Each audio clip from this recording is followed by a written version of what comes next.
Alam nyo ba ang unang wika na gamit ng ating mga ninuno bago pa man tayo sa kopi ng mga Kastilang mananakop noong Marso 16, 1521 sa pangunguna ni Ferdinand Magellan? Dahil ang ating mga ninuno noon ang tawag sa ating lupain ay Silanganan o Perlas ng Silanganan. Naging Pilipinas na ito sa panahon natin dahil noong 1543 sa pangunguna ni Roy Lopez de Villalobos na isang explorer ay kanilang pinagpasyahan at pinagtibay na ang buong kapuluan ay tawaging Pilipinas dahil gusto nilang bigyan ng karangalan na nooy ang hari ng Espanya na si Haring Felipe II.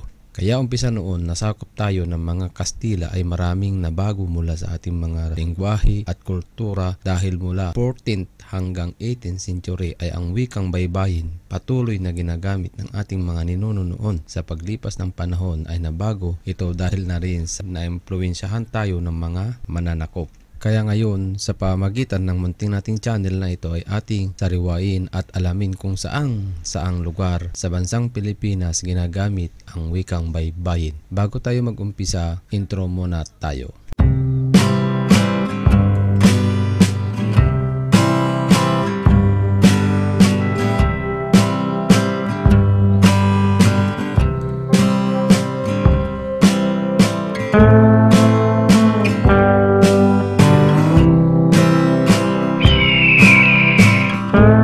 Paano ba nabuo ang wikang baybayin? Mula ito sa salitang baybay ng mga Tagalog na nangungulugan ng lupaing nasa gilid ng dagat at ng pagbabaybay nangangahulugan ng spelling. Ang baybayin ay nasa anyong pantigan na may tatlong patinig katulad nito A, E, I, O, U at umabot sa 14 katinig. Ang tanong, paano at saan kinuha ng ating mga ninuno mula 14th century ang ganitong pagsusulat? Ayon sa kasaysayan, ang Timog Silangang Asya ay nasa ilalim ng impluwensya ng sinaunang India kung saan maraming mga Indianized na pamunuan at imperyo ang umunlad sa loob lamang ng isang siglo sa Thailand, Indonesia, Malaysia, Singapore, Pilipinas, Cambodia at Vietnam. Ang impluwensya ng kulturang Indian sa mga lugar na ito ay binigyan ng terminong Indianization. Tinukoy ito ng arkeologong si George Codes bilang pagpapalawak ng isang organisadong kultura na nakabalangkas sa mga pinagmulang Indian ng royalty. Naimpluwensyahan din ng mga parangal ng India ang mga Malay, Thailand, Filipino at Indonesian. Kabilang sa mga halimbawa nito ang Raha, Rani, Maharlika at Dato na ipinadala mula sa kultura ng India sa Pilipinas sa pamamagitan ng mga Malay at imperyo ng Srivijaya. Pinanayan ng mga inskripsyon na ang pinakaunang kolonistang Indian na nanirahan sa Champa at kapuluan ng Malay ay nagmula sa dinastiyang Pallava. Habang dinadala nila ang kanilang Pallava script, ang pinakaunang mga inskripsyon sa Java ay eksaktong tumutugma sa Pallava script. Sa unang yugto ng pag-ampon ng mga script ng Indian, ang mga inskripsyon ay ginawa ng lokal sa mga wikang Indian. Sa ikalawang yugto, ginamit ang mga script sa pagsulat ng mga lokal na wika sa Timog Silangang Asya.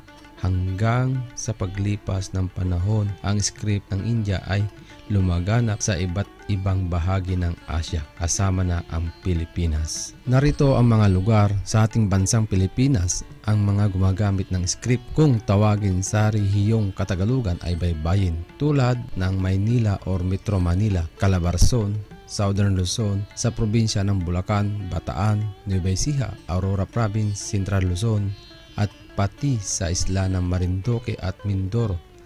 Sa Zambales naman, ang tawag nila sa kanilang script ay Sambal o Sambali.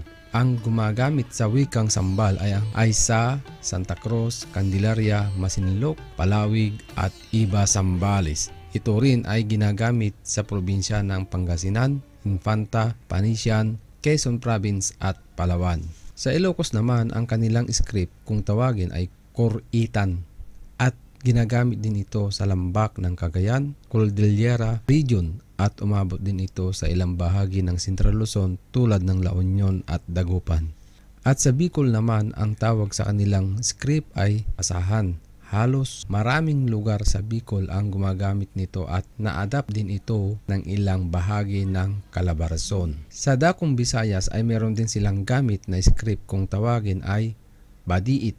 Ang wikang ito ay umabot sa kalupaan ng Mindanao. Ang Pampanga ay meron din sila sariling baybayin kung tawagin ay Kapampangan at ito ay lumawak ang wikang ito sa iba't ibang parte ng Nueva Ecija, parte ng Bataan, Bulacan at Manila.